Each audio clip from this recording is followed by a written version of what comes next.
Hey everybody, it's Eric J from Northern Gunner. I was just putting away our tent for the season, and we're up here. We got drying out from Labor Day weekend, which was kind of a wet one this year. And I thought, you know what, why don't we do a little quick review on it for anybody who's interested in buying it. I'm a firm believer in doing little impromptu videos, basically doing product reviews, so that you can get an unbiased look for anybody who's thinking about purchasing a tent like this. So basically what we have here is the Evanston 8 by Coleman. It's an 8-man tent, which hence the 8. So I'm in the screened in front portion of the tent, with all the bug netting on it. And this is kind of a neat little feature of the tent that I really like, in the fact that if you are in an area, because we've all been in an area where there's biting bugs, there's mosquitoes and things that just kind of, you just get so annoyed with, and you want a little area to escape, and this kind of provides that. I know that when we went camping this year up at Yellowstone, we cooked our food out there, and then the bugs started coming out, so we basically grabbed our food, came in here, set up our little chairs, and ate our dinner in here, and it worked out okay. So, you know, that's just a little added feature. It's kind of neat.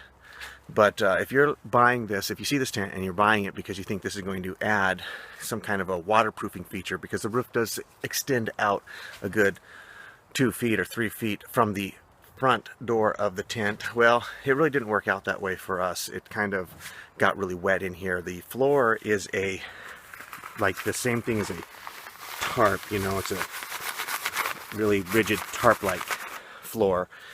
And what happened is, when it rained, the water would come down through the netting and get trapped by the floor and create a puddle right here in front of the door. And then when you walk through with any kind of dirt on your feet, it would create a mud puddle in front of the door. So that's kind of something that just to be aware of if you decide to go this way. So this tent isn't really the greatest tent to have if you're going to camp in. So I'm inside the tent right now, and I'm standing straight up. I'm 5'11", so it's not exactly a really short tent, and it's fairly roomy inside. This year we went camping over Labor Day weekend, and I was able to put my double air mattress in here and put a cot in for one of my children to sleep in, and still have plenty of room in between to store our gear. One of the things I really do like about this tent is the color of the tent really lets light come through, and it makes the whole tent seem brighter inside. So I've had tents that are dark green or use dark brown colors, and it makes the whole tent darker inside. So I really do like that, the fact that this is a lighter colored tent. Also, it's kind of neat because you can leave the door wide open and zip up the little screened porch area and still be able to see what's going on out at the campsite and not let any bugs in. So that's kind of a neat little feature. The rainfly of the tent is kind of a neat little design in the fact that it overhangs the side of the tent, which has the windows. The only disadvantage to that is it doesn't come all the way down to the bottom of the tent, which, you know, if you're going to camp in really wet weather, you want that rainfly to come within about 6 to 8 inches of the ground to offer optimal protection.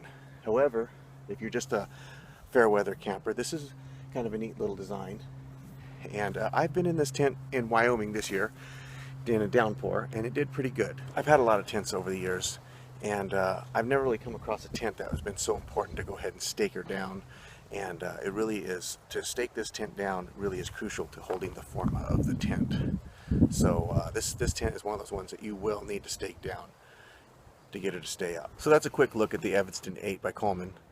It's a fairly decent tent. It's not very expensive. We paid $150 for it, and it held up just fine over this camping season. I don't think it's going to be a tent that's going to be with us for a lot of years, but I think it'll hold up for a couple seasons. And for $150, you really can't ask for much more. And if you're thinking about buying it, I say go for it.